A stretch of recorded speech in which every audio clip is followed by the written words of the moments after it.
Elle dit qu'on parle de la décolonisation des musées, mais qu'il faudrait parler aussi de la décolonisation des têtes. De l'esprit. Parce que, en fait, les musées, ils sont dirigés par des personnes, et ces personnes-là, il faut aussi, qu'il y a beaucoup de travail à faire, en fait. Il faut décoloniser les personnes qui travaillent dans les musées. Moi, je connais le micro en mode c'est bon, je reprends possession de. Non, mais à la fin, ouais, si quelqu'un veut intervenir. Oui. On passe la parole.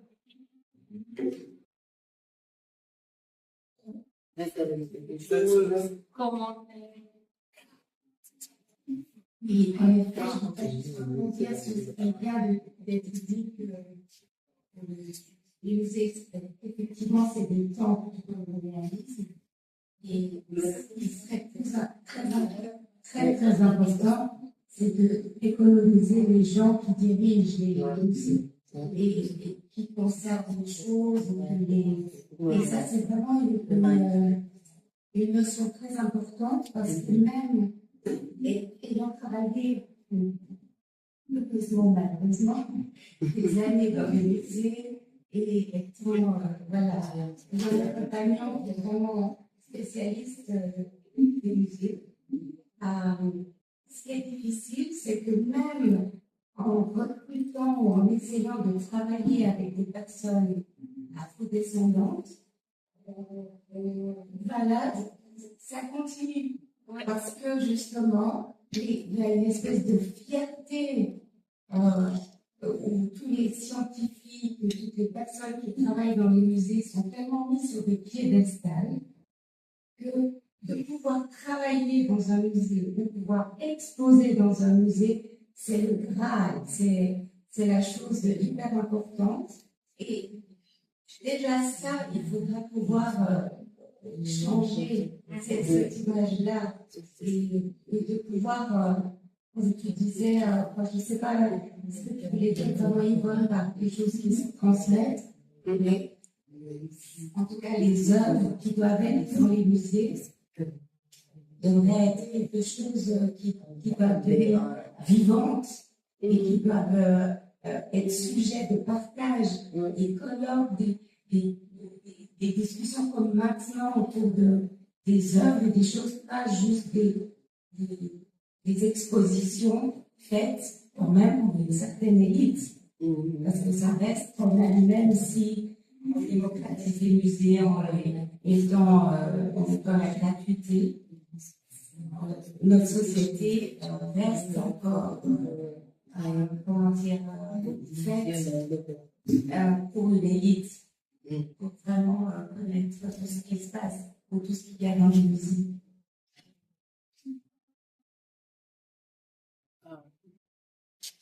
Oui. Merci. Moi, je ne suis pas du tout spécialiste de là, mais je trouve que Genève, quand même, on a ce musée d'ethnographie, que tu dois connaître, qui est ouvert à plein de choses. Voilà, ils ont des artistes résidents, ils ont des discussions, ils invitent des communautés religieuses, des films. Voilà, moi je trouve que vraiment c'est un musée ouvert. Pas assez. Ouvert ne veut pas dire décolonisé. Mais je pensais qu'on est un musée ouvert, on ne se pas. C'est ça. Ouais.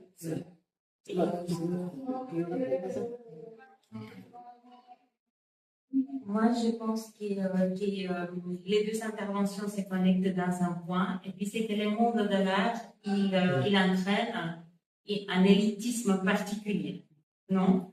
Et alors, les musées d'ethno, je pense qu'il a fait un effort très énorme. Et puis, je pense que là, on voit comment une direction, avec un regard, et puis ça manquait une seule personne, pour que ça puisse se modifier, se reformuler. Et il y a eu des tensions à l'intérieur.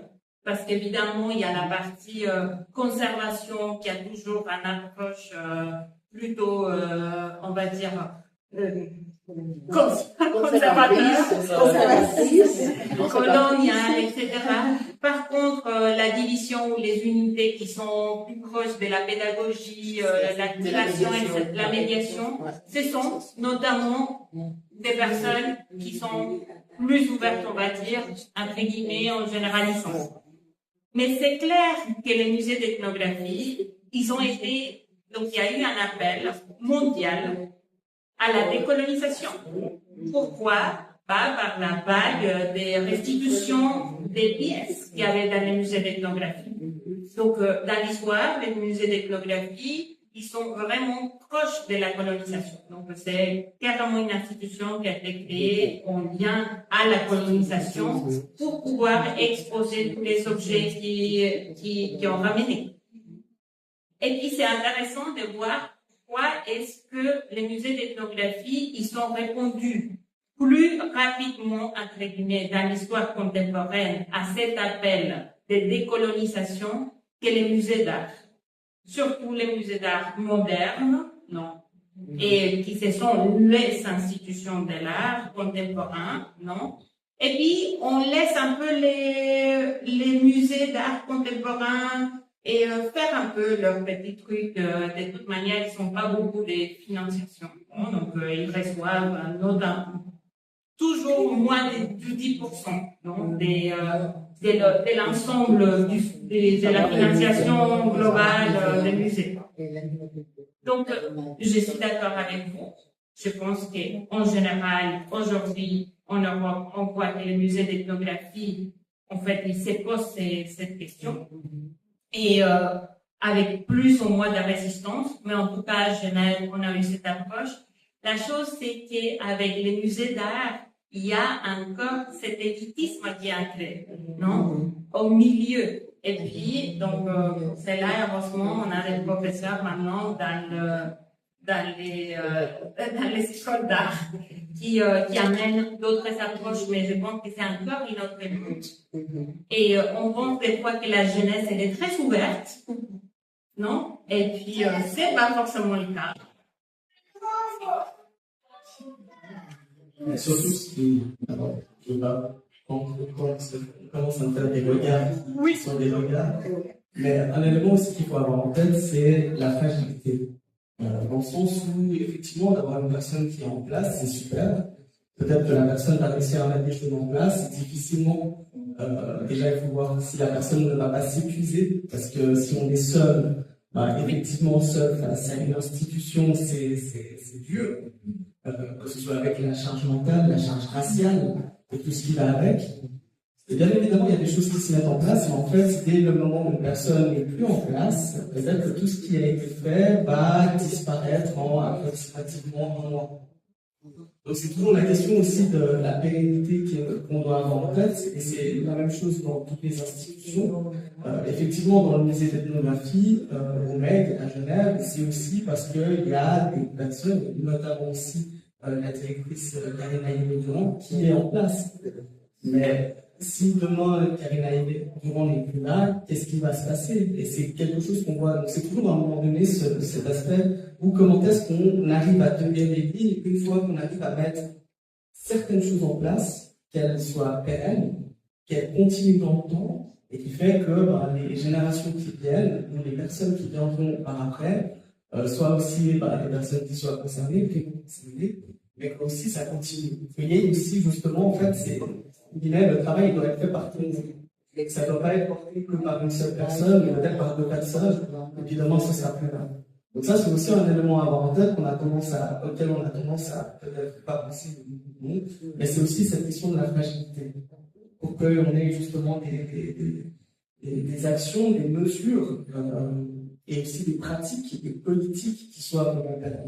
Ne soit pas juste le one-shot, c'est bon, on l'a fait, c'est super, on peut se congratuler. Bravo. Mais évidemment, à un moment donné, c'est ce que je dis souvent, c'est pas un sprint, c'est un marathon. Et le marathon, il doit tenir sur la durée. Le marathon, c'est à un moment donné, il y a justement des milestones. Et les milestones, ça doit être des manières de vraiment les ancrer dans un seul, et pas un seul ou au moindre mouvement, boum, en fait, tout ce qu'on a porté ressurgit, mais soit en fait complètement dry, quoi, que ce soit complètement sec. Et, non, et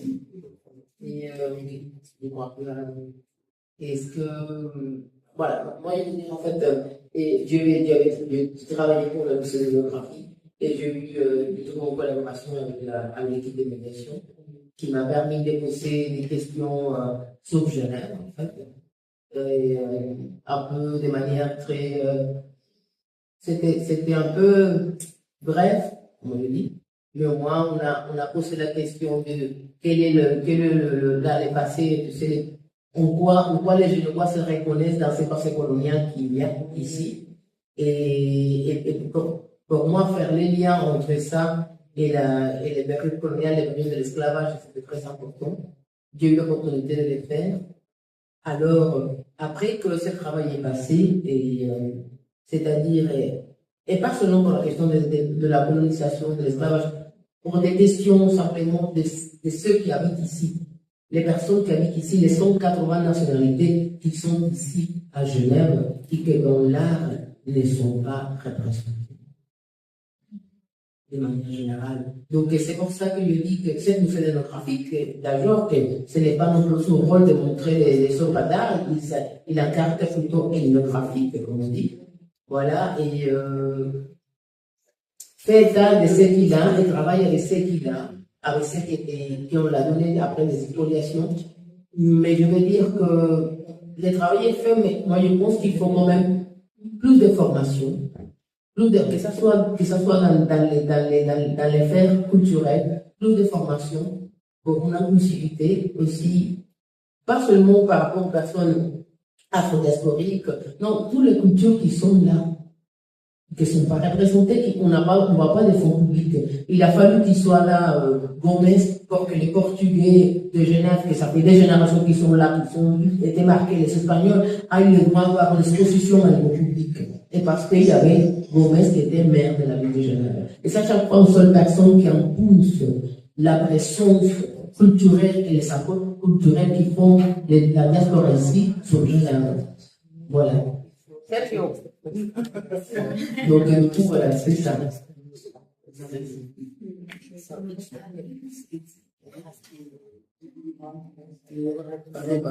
Merci à vous toutes et tous pour vos interventions. Je pense que le titre de la table ronde était de savoir quelle est la place des artistes afro-caribéennes dans les musées. Et puis, il nous reste à voir que cette place est encore largement à occuper, parce qu'il y a beaucoup à faire de la part des institutions publiques, de la part des décisions de la ville également, de la part de la décolonisation des esprits, des personnes qui y travaillent, et puis que ce soit des décisions pérennes et pas des décisions prises uniquement par une personne qui, quand elle n'est plus là, ça disparaît. Donc, je vous remercie vraiment pour toutes ces pistes de réflexion que vous nous avez apportées ce soir. Merci infiniment. Et puis, je vous invite à toutes et à tous à passer à l'apéritif, si vous êtes d'accord. Merci d'être venus. Merci.